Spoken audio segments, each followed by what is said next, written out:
Say again? We're not allowed to have the podium. Right. Don't use the podium.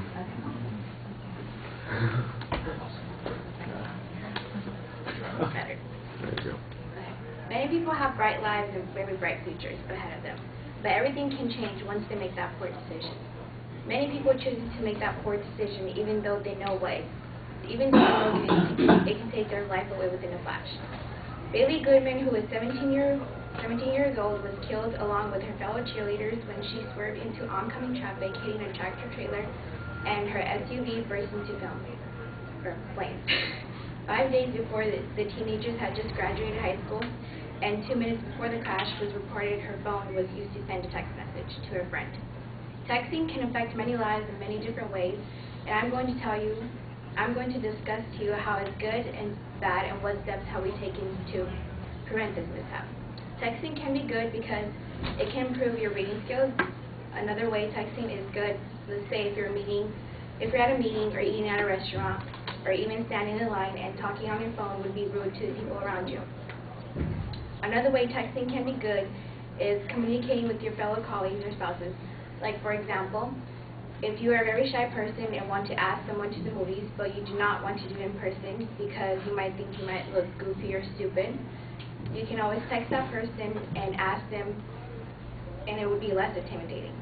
Also, if you're having a good time with your buddies and you do not want to answer the phone call because you know it's your parents calling, you do not want to look stupid in front of them, but you can always text your parents and your buddies will never know who you're texting. Though, texting is not always a good thing. Statistics show that American Automobile Association found that out of 1,000 kids, 16 and 17-year-olds polled, 46% of them admit to texting while driving. American Automobile Association found that teens receive and text message as many as 500 per day. In 2008, statistics also show that over 800,000 Americans were texting while driving. During the daytime, thousands of those, almost 6,000 people die in a year, nearly same as driving under the influence. Texting or talking on the cell phone while driving can make a young driver's reaction as time as the slow that a 70-year-old person drives.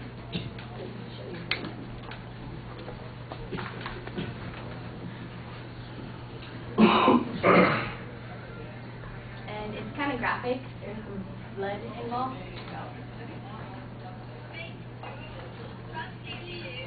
Wait, how do I make the volume go higher? Fine. Can you guys hear it?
Not only are you harming your life, but you're also putting other lives in danger as well.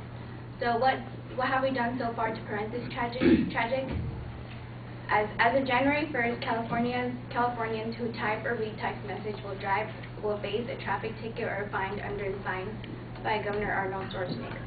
July 1st, 2008, California drivers have been required to use a hands-free device while operating a vehicle, and drivers who are under age of 18 have been prohibited from any non-emergency use of electronic device while driving.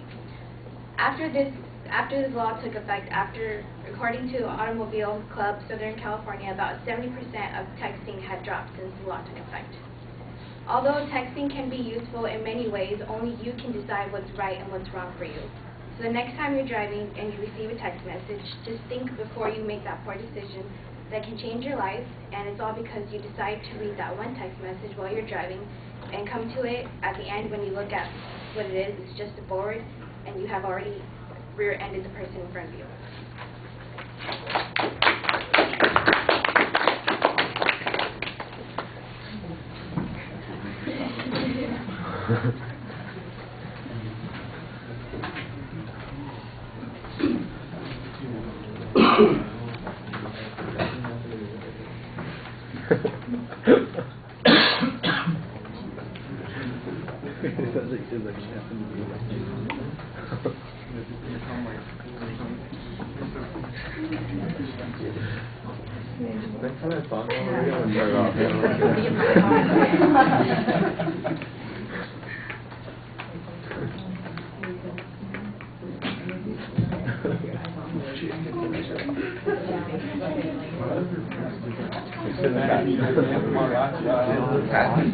Some cars from 80 to